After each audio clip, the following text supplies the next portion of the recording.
தஞ்சாவூர் வர வந்துட்டு நம்ம தஞ்சாவூர் பெரிய கோயிலை பார்க்காம எப்படிங்க போக முடியும்? கோவிலை நெருங்க அது ஒரு விதமான மெய்சிலிர்ப்பு தாங்க. சின்ன வயசுலேருந்து நான் நிறைய டைம் இந்த கோவிலுக்கு வந்திருக்கேன். ஆனால் எப்போ போனாலும் ஏதோ ஃபஸ்ட் டைம் போகிற மாதிரியே ஒரு விதமான பிரமிப்பாக தான் இருக்கும். அந்தளவுக்கு அசத்தலாக இருக்கும் நம்மளோட கட்டடக்கலைங்க.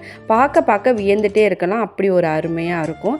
அதுவும் இப்போ இந்த பொன்னியின் செல்வன் மூவி வந்த பிறகு கோவிலுக்குள்ளே நுழையும் போது ஏதோ நம்ம ராஜாக்கள் காலத்தில் வாழ்கிற மாதிரி ஒரு ஃபீல் ஆகுதுங்க. எனக்கு மட்டும்தான் அப்படி தோணுதா, இல்லை உங்களுக்கும் அப்படி தான் தோணுதான்னு மறக்காமல் கமெண்ட் பண்ணுங்கள். நீங்கள் தஞ்சாவூர் வந்தீங்கன்னா மறக்காமல் எங்கள் கோயிலை விசிட் பண்ணுங்கள்.